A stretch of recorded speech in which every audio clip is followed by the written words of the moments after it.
Minecraft has a lot of travel methods. It feels like every other update we get a new feature that lets us move faster, and people love to test and see which method is the best. The problem is all these videos are wrong. Yes, even my own. Seriously, and I know this is going to sound really confusing at first, but just bear with me. Typically, these tests are done using a strip of blocks, and you just see how fast you can go that distance. After, the scores are ranked, and it's pretty simple, right? Whichever method has the highest blocks per second wins. Here's where I want to introduce something that often gets forgotten about, the Nether Portal. So you might say, okay, if every block in the Nether is equal to 8 blocks in the overworld, then fair enough, I'll just always take the fastest method and do it in the Nether. Enough said. But let me ask you this. You need to travel 100 blocks. You can use any method you want, as long as it's in survival. What do? Well, with what I just said, you might grab some obsidian, light it, make another portal in the Nether, and meet me already there. Yep.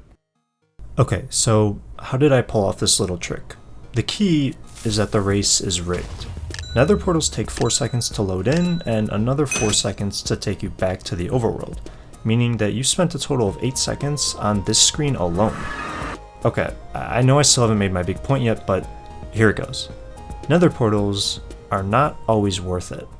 You see, up until this point, it's always just been assumed that whatever has the highest blocks per second speed is the best option, and most of the time you'd be right, but because Nether portals have the 8-second penalty, it doesn't always work out that way. To an extent, there's a certain range of distances that would actually be slower to travel if you involve a Nether portal. Starting with the basics, let's say you have access to an elytra. On average, you can move at around 40 blocks a second. So in order to find how much time it takes for us to travel, we just take our distance and divide it by 40. So 100 blocks takes 2.5 seconds, 200 takes 5 seconds, and so on. Now, I know that was some pretty advanced math, but I promise we're almost there. In the Nether, we already travel at 8 times the speed, meaning that with an elytra, we really travel at 320 blocks a second. But like many things, there's a catch. Remember that 8-second load time? Add it on. So let's run some tests. First up, 100 block sprint. In trial 1, I'll be flying in the overworld, and in trial 2, I'll be flying in the Nether. As you see, I completely beat out my Nether time. In fact, by the time I finish in the overworld, I haven't even entered the Nether. Even with spamming my rockets, I still end up being a full 10 seconds behind my overworld time. Let's try again, but this time let's bump the distance up to 300 blocks. The elytra still wins, but you'll notice that the time difference is a lot smaller now. If we increase it to 400 blocks, you'll notice that it switches. The Nether portal is now faster than flying in the overworld. So what exactly is happening here? Essentially, Nether portals have two unique things about their timings. They let you travel 8 times as fast, but they also always add on 8 seconds. At really small distances, the ability to travel at 8 times speed doesn't really play a huge role. However, those 8 seconds have a massive effect at smaller distances. The good news, however, is the more we increase the distance, the negative 8-second penalty doesn't matter as much, but the 8 times speed becomes more and more effective. I should also note that these numbers are just from using the formulas from before, which doesn't take any lag into account. But in a real scenario, you can expect the switching point to be a little bit higher because of portal lag. And so this is the revolutionary idea. It's that if we can determine our distance and our travel methods available, we can determine exactly which one will be the fastest, and it's not always the same. For example, traveling 2 blocks, just run. 350, use elytra. 2000, hyperfast dolphin tunnels. So how exactly am I doing this, and how can you do it too? Essentially, we just take those formulas from earlier and chart them out. Again, I'm going to show some math here, but I promise I'll keep it simple and it'll be worth it in the end. I'll do an example. Dolphin tunnels versus elytra in the Nether. If each of these formulas gives us the times for each method, we want to figure out which distance they'll have the same time, because that's the distance when we should switch. You can see as the distance gets bigger, the Nether portal gets faster and faster, until we reach 800 blocks, where it finally becomes faster than the dolphins. Meaning that if you need to travel less than 800 blocks, it would be faster to make a dolphin tunnel instead of using the Nether. Here's a little chart I put together. It shows the most common travel methods available and at what distances you should switch between each one. Now, I know some of you might still be confused and are wondering if this actually makes a difference, and let me bring up some valid points. Case number 1, convenience. I love dolphin tunnels. They're my absolute favorite thing in the world, and they are so fun to use.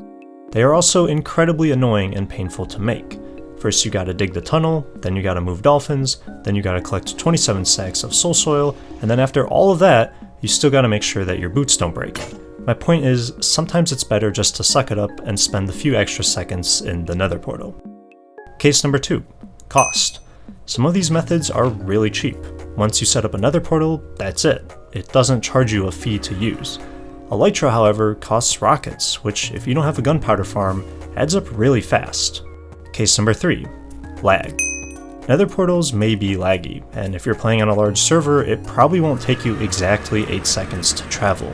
Like I said earlier, this data assumes that you're playing on a perfect world with no lag, but we all know that's rarely the case. With that being said though, on average the numbers should still be roughly within the ballpark. Case number 4, chunk loading, or lack of, I guess? This is a big one. As mentioned before, I love dolphin tunnels.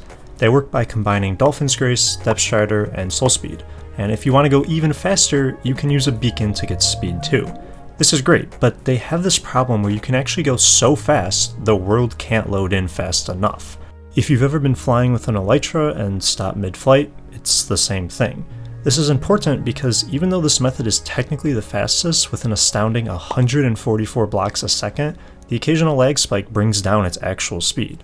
Case number 5, Ender Pearls.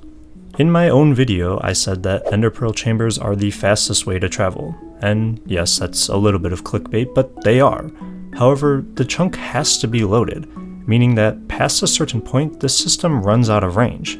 So yes, if you play on an active multiplayer server, then Ender Pearl chambers are still the way to go. But if you play on single player, you would have to link multiple of these systems together, and honestly, it would just be less effort to make an ice boat path, and even less effort just to make a Nether portal.